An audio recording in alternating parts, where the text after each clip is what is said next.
See it on my face, I made up my mind. Not another day, you're on borrowed time. Let me get away, yeah I'm running, yeah I'm running. So love me or leave me, I'm standing alone. Can't shake a feeling that lives in my bones. Lie to me, tell me you wish that you could, but nothing you gave me is worth what you took. 'Cause baby when I'm gone for good.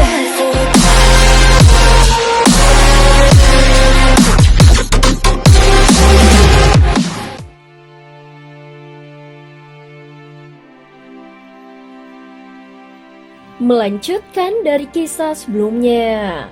Sebelumnya ketika Xiaoyan, Sun-er, dan Xiaolin akan bergegas menemui Xiao Xiao, tiba-tiba seorang pria tua muncul dan mulai menggoda Xiaoyan dengan berpura-pura marah. Ya, kau benar sekali. Bukankah aku sudah menyiapkannya untukmu? Aku tidak akan melihat-lihat lagi. Tapi juga tidak usah. Mari kita langsung minum arak saja. Xiaoyan tersenyum lalu berjalan mendekat dengan penuh sopan dan wajahnya penuh kerendahan hati. Melihat sikap tergesa Xiaoyan, Kingzi hanya mendengus dingin tetapi amarahnya pun perlahan mereda. Kalau mau minum, minum saja. Jangan sampai berbuat curang. Kingzi mengangkat jarinya dan bersuara dengan keras. Yang dimaksud tidak boleh curang adalah tidak boleh menggunakan kekuatan untuk menghilangkan mabuk. Arak ini diminum justru untuk merasakan hangatnya kepala yang melayang dan kesadaran yang setengah kabur. Xiaoyan tersenyum kecil dan Xiaolin juga ikut tertawa. Biarkan saja mereka bersenang-senang. Sun-er tersenyum dan berkata, "Ayo kita mencari Xiao Xiao." Ketika mendengar namanya, Xiaoyan menoleh lalu memberi isyarat dan menepuk pundak Kingzi. Kurang ajar. Kingzi mendengus dingin dan menepis tangan Xiaoyan. Tetapi baru menyadari dirinya sudah terkunci erat bagaikan menempel dengan lem kuat. Sehingga dia sama sekali tidak bisa bergerak. Orang-orang di sekitar tertawa dan Kingzi hanya bisa mengutuk di dalam hatinya. Sementara Xiaoyan malah tertawa terbahak-bahak. Tak lama kemudian, adegan pun berpindah. Mereka tiba di salah satu tempat di dalam klan Dewa Api Kuno yang tidak dipenuhi api dan merupakan sebuah tempat di ketinggian yang sunyi. Xiaoyan segera mengeluarkan arak terbaik lalu menuangkannya untuk Kingzi. Klan Dewa Api Kuno tampaknya berkembang dengan cukup baik sekarang. Ucap Xiaoyan sambil tersenyum. Kekuatanmu juga lebih hebat dibandingkan sebelumnya. Kemudian Xiaoyan melanjutkan. Saat aku berkembang, yang lain pun ikut maju. Semua orang menjadi semakin kuat. Saat ini dunia sensi dipenuhi sumber daya dan melahirkan banyak ahli. Itu memang diperlukan, karena dunia sensi butuh lebih banyak kekuatan untuk berdiri tegak. Itu adalah pilihan dunia itu sendiri, bukan sesuatu yang bisa kukendalikan. Semakin banyak ahli muncul, semakin nyata pula rahasia yang mengalir di dalam dunia sensi. Demi bertahan hidup, sensi tidak punya pilihan selain melahirkan lebih banyak ahli dengan cara apapun untuk menghadapi peperangan.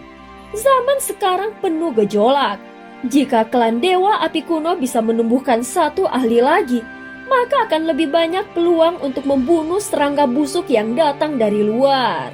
Wajah Kingzi tampak tegas kemudian dia berkata, "Kau mungkin tidak tahu klan Dewa Api Kuno kini seperti daratan Daudi. Setelah invasi Taisu atas perintah awal dari Sang Ratu, seluruh klan dipindahkan ke wilayah Kampaan Selatan." Setelah mengatakannya, Kingzi menghela nafas panjang. Dengan adanya kekuatan seperti dirimu di dunia sensi, ditambah kekuatan dari sekutu lain, dunia sensi pasti bisa mengalahkan semua penjajah. Mendengar ini, Xiaoyan hanya mengangkat cawan araknya. Keduanya bersulang lalu menegaknya dalam-dalam. Penjajah itu disebut orang-orang Taisu kan? Apakah mereka masih akan menyerang lagi? Kapan waktunya? Tanya Kingzi setelah meneguk arak keras itu. Aku tidak tahu waktu pastinya, tetapi mereka pasti akan datang lagi. Waktu yang dimiliki dunia sensi sudah tidak banyak. Pertempuran bisa pecah kapan saja. Jawab Xiaoyan dengan jujur. Kingzi terdiam setelah mendengarnya lalu bertanya lagi. Dengan yang kau ketahui sekarang, seberapa besar kemungkinan kita akan menang? Dia sendiri pernah menyaksikan langsung kengerian Taisu di Laut Barat. Bagaimanapun kekuatan Taisu benar-benar nyata dan semua orang mengetahuinya. Di dalam hati Xiaoyan, sebenarnya dia tidak punya kepastian apapun. Perang dengan Taisu masih belum jelas hasilnya. Meski begitu dia tetap berkata, jangan meremehkan dunia sensi kita. Kalau perang benar-benar pecah, dunia sensi tidak akan dikalahkan dengan mudah. Hanya saja kalau soal peluang menang, aku juga sulit untuk memastikannya. Xiaoyan kini menghadapi banyak hal yang tidak bisa dia ceritakan secara rinci. Semakin dalam dia memahami keadaan, semakin dia sadar bahwa peluang kemenangan dunia sensi sebenarnya sangat tipis. Dia juga mengerti bahwa berharap pada dunia lain untuk membantu atau menghalangi Taisu hanyalah angan-angan. Dalam pertempuran melawan Taisu yang paling penting adalah memperkuat diri sendiri. Tanpa itu, mustahil meraih kemenangan. Namun semua itu hanya analisa besarnya. Yang paling penting bagi Xiaoyan sekarang adalah memperkuat dirinya sendiri. Sejak menembus ke tingkat ketiga dengan 9 elemen, dia tidak lagi menemukan jalan untuk terus maju. Saat sedang memurnikan pil Yin Yang Zimu, dia memang sempat menyentuh sedikit rahasia tentang transendensi. Jalan untuk melampaui batas bukanlah sesuatu yang tetap melainkan perubahan. Oleh karena itu, untuk benar-benar menjadi tahap transendensi, seseorang harus berani mencari perubahan. Tahap kultivasi berikutnya sangat sulit untuk ditembus. Xiaoyan merasa jika tetap berada di dunia sensi, dia tidak akan menemukan peluang itu. Di dunia ini hampir tidak ada lagi yang mampu mengancam dirinya. Oleh karena itu dia harus meninggalkan sensi, mencari peluang di luar untuk menemukan jalan terobosan. Dengan begitu dia akan punya pengalaman yang cukup untuk terus menapaki jalan yang sulit ini. Kingzi yang memperhatikan pancaran api dari tubuh Xiaoyan merasakan kekuatan dari jantung api. Setelah menyadari hal itu, dia mengalihkan pembicaraan dan bertanya. Saat berikutnya Xiaoyan membuka telapak tangannya. Seketika 3 lapisan api muncul secara sekaligus. Saat merasakan ketiga api itu, Kingzi tertegun. Matanya memandang tajam dan baru setelah sekian lama dia berkata dengan suara bergetar. 3 jantung api sekaligus. Xiaoyan mengangguk dengan ringan. Walau Kingzi sudah menduganya, dia tetap terkejut. Setauku, jantung api biasanya hanya 1 dan itu pun sesuai dengan atribut api yang dimiliki. Mustahil ada 3 sekaligus di dalam satu tubuh. Terlebih lagi ketiganya bisa hidup berdampingan dan tidak saling menolak. Bahkan mengandung kekuatan penghancuran yang menakutkan. Kingzi menatap Xiaoyan penuh dengan tanda tanya seolah menunggu penjelasan. Xiaoyan hanya tersenyum dan tidak menjawab dengan panjang. Dia menutup ketiga api itu lalu membuka tangannya kembali. Kali ini yang muncul adalah sehelai api berwarna hitam merah yang bergetar seperti rumput laut. Itu tampak lembut sekaligus tajam. Saat melihat ini, Kingzi langsung bergidik. Api ini begitu aneh. Lembut di permukaan tetapi di dalamnya ada kekuatan penghancur yang keras dan tidak tergoyahkan. Melihat ekspresinya, Xiaoyan tersenyum kemudian dia berkata, ini adalah api pemusnah. Jantung api yang dalam legenda disebut sebagai peringkat pertama di seluruh dunia sensi. Mendengar itu, Kingzi yang merupakan pemimpin klan Dewa Api kuno dan biasanya selalu tenang langsung mendadak kehilangan ketenangannya.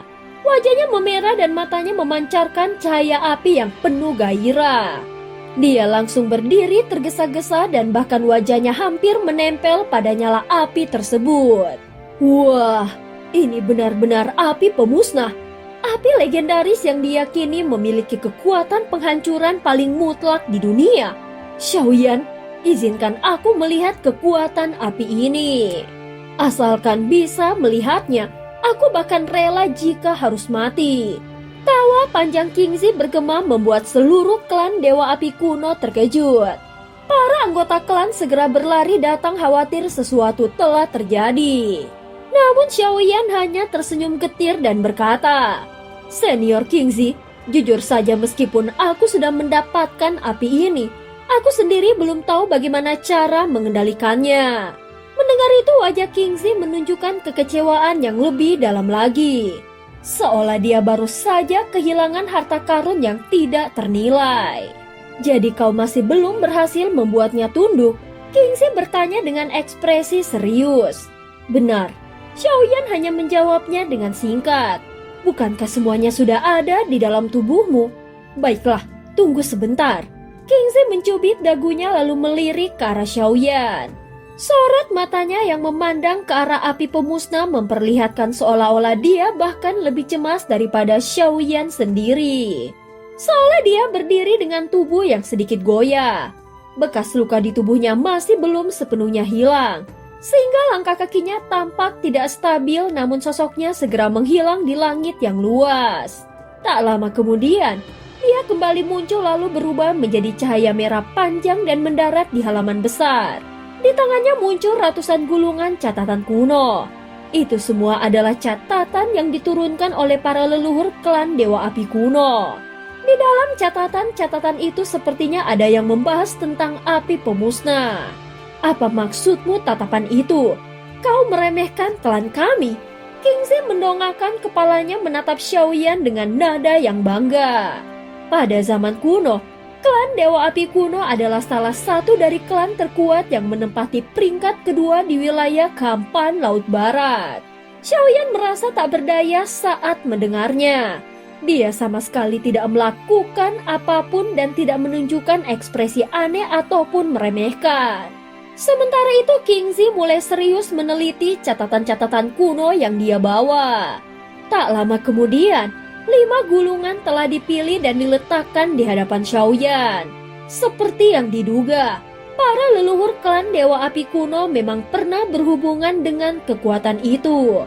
Meski tidak ada catatan jelas tentang bagaimana cara mengendalikan api tersebut, Kingzi mendorong catatan-catatan itu ke depan Xiaoyan.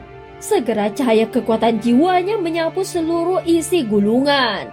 Yang mengejutkan Xiaoyan, di dalam catatan itu memang benar ada keterangan tentang api pemusnah. Xiaoyan pun mulai membaca dan menyerap informasi dari kelima gulungan itu dengan cepat. "Oh, jadi begitu?" Gumamnya dengan ekspresi penuh berpikir. "Bagaimana? Kau sudah menemukan caranya?" Kingzi mendesak terlihat begitu ingin segera menyaksikan kekuatan api pemusnah. Di dalam catatan memang disebutkan bahwa api itu pernah dimiliki seorang leluhur klan Dewa Api kuno. Bahkan sempat digunakan dalam pertempuran yang besar. Namun penjelasannya tidak terlalu detail. Hanya ada satu hal penting yang tertulis, bahwa kekuatan hukum dari api pemusnah akan berubah berdasarkan pada siapa pemiliknya. Xiaoyan mengangguk perlahan dan wajahnya tampak semakin serius. Namun setelah sekian lama, tetap saja tidak muncul keajaiban. Melihat sorot mata Xiaoyan, Kingzi pun tampak sedikit kecewa. "Sepertinya kau masih belum bisa menggunakannya sekarang." Kingzi menghela nafas panjang lalu menegak 3 cawan arak berturut-turut.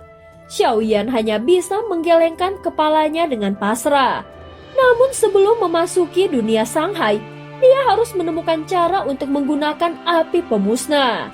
Tentu saja bukan berarti tidak ada solusi, namun hanya saja waktunya yang belum cukup.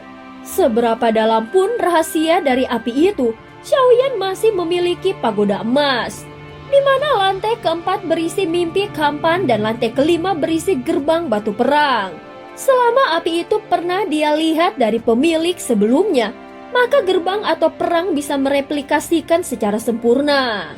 Dengan berlatih di dalamnya, mungkin dia bisa menemukan cara mengendalikan api pemusnah. Tidak usah terlalu memikirkan hal itu, pasti akan ada kesempatan. Kingzi segera mengangkat cawannya. "Minum saja dulu." Xiaoyan pun mengangkat cawannya dan keduanya bersulang dengan tawa ringan. Setelah minum beberapa cawan, Kingzi menepuk bahu Xiaoyan dan tatapan matanya sudah terlihat agak mabuk. "Saudara Xiaoyan, meski kau adalah reinkarnasi dari Yang Mulia, aku tetaplah seniormu. Kau mau mengakuinya atau tidak? Ucapannya mulai bercampur. Kadang menyebut saudara, kadang kembali menyebut dirinya senior. Jelas dia sudah mabuk. Mendengar ini, Xiaoyan hanya bisa tersenyum kecut. Hahaha, Senior Kingxi pernah menyelamatkanku dan anak-anakku di benua Daudi. Bagaimana mungkin aku tidak mengakuinya? Mereka pun segera tertawa bersama. Kalau begitu, bukankah kau sekarang sudah memiliki 3? Oh tidak, ada 4 jantung api di klan Dewa Api Kuno. Masih ada 1 lagi. Kalau kau mau, ikutlah aku. Kingxi menepuk dadanya dengan keras dan matanya berkilau penuh semangat. Xiaoyan agak ragu saat melihatnya. Apakah itu tidak berlebihan? Namun begitu dia berkata demikian, Kingxi langsung tampak tidak senang. Apa kau tidak mengaku sebagai senior? Xiaoyan buru-buru tersenyum kejut. Bagaimana mungkin aku berani tidak mengakui? Saat ini dia nyaris muntah karena arak, tetapi tetap harus menerima niat baik itu. Api ini harus kau ambil. Ini adalah pemberian dari senior Kingxi. Kau tidak boleh menolaknya, ucap Kingxi dengan tegas. Akhirnya perdebatan itu berlangsung cukup lama sampai akhirnya Sun Er, Shaolin, dan Xiao Xiao datang menghampiri mereka. Melihat Xiaoyan yang akhirnya bisa sedikit bersantai, Sun Er tersenyum lega. Ibu, apakah Ibu Cailin tidak ikut datang? Xiao Xiao bertanya dengan rasa penasaran. Mendengar itu ekspresi Sun Er sedikit berubah. Shaolin segera menyadarinya dan berdiri. Ada apa dengan Ibu Cailin? Apakah terjadi sesuatu? Tanyanya dengan wajah yang tegang. Sun Er segera mengulurkan tangannya, menggenggam tangan Xiao Xiao dengan lembut lalu tersenyum tipis dan berkata, Jangan khawatir, ibumu hanya pergi untuk berlatih. Ayahmu meskipun harus mengorbankan nyawanya, dia tidak akan pernah membiarkan ibumu terluka sedikit pun. Tenanglah. Mendengar itu wajah Shaolin pun perlahan kembali tenang. Tak lama setelahnya, Xiaoyan terbangun dari mabuknya. Di sampingnya sudah ada Sun Er, Shaolin, dan Xiao Xiao. Dia menepuk kepalanya yang sedikit pusing, lalu mengusir sisa-sisa arak dari tubuhnya dengan kekuatan Dauki. Sesekali bisa santai seperti ini, Senior Kingxi benar-benar punya daya tahan luar biasa terhadap arak, ucap Xiaoyan sambil tersenyum. Ketika dia melirik ke sekeliling, botol arak kosong sudah menumpuk di sisi Kingxi yang masih tidur pulas. Ngomong-ngomong, apakah kalian tahu kalau di klan Dewa Api Kuno ternyata masih ada 1 lagi jantung api? Tadi ketika minum Senior Kingxi yang memberitahuku, ucap Xiaoyan. Ya ayah, itu memang benar, ucap Xiao Xiao menjawab dengan cepat. Itu adalah jantung api milik klan, berada pada peringkat keempat di antara semua api surgawi. Kalau ayah mau, aku bisa membawamu ke sana. Mendengar ini Xiaoyan tersenyum tipis. Kalau begitu apa lagi yang kita tunggu? Mereka pun segera berangkat meninggalkan halaman itu. Sementara Kingxi masih tertidur pulas. Sekarang di dalam tubuh Xiaoyan sudah ada 4 jantung api. Menambah 1 lagi tentu tidak ada salahnya. Dipandu oleh Shaolin dan Xiao Xiao, rombongan itu tiba di wilayah inti klan Dewa Api Kuno. Tempat itu biasanya tidak bisa dimasuki oleh sembarangan orang. Di luar gerbang besar hanya para tetua dan penjaga khusus yang bisa mendekat. Api itu tersimpan di balik gerbang Qingtong, sebuah pintu raksasa setinggi ratusan meter. Begitu mereka tiba, Xiaoyan langsung merasakan panas yang luar biasa. Seluruh bintang, gunung berapi, dan daratan berapi di wilayah klan Dewa Api Kuno semuanya bersumber dari tempat ini. Api ini adalah kekuatan suci klan yang mampu membakar dan melebur segala sesuatu. Xiao Xiao dan Shaolin pernah mencoba mendekat, tetapi keduanya sama sekali tidak sanggup menahan panasnya. Kini Xiaoyan berdiri di depan gerbang itu. Dia menggenggam tangannya di belakang punggung dan tatapannya tajam menembus cahaya api yang bergolak. Kalau begitu, biarkan aku mencobanya. Mari kita lihat sejauh mana kekuatan warisan klan Dewa Api Kuno ini, ucap Xiaoyan sambil tersenyum. Dan cerita pun berakhir. Terima kasih udah dengerin Mihu dari awal sampai akhir ya. Sampai jumpa.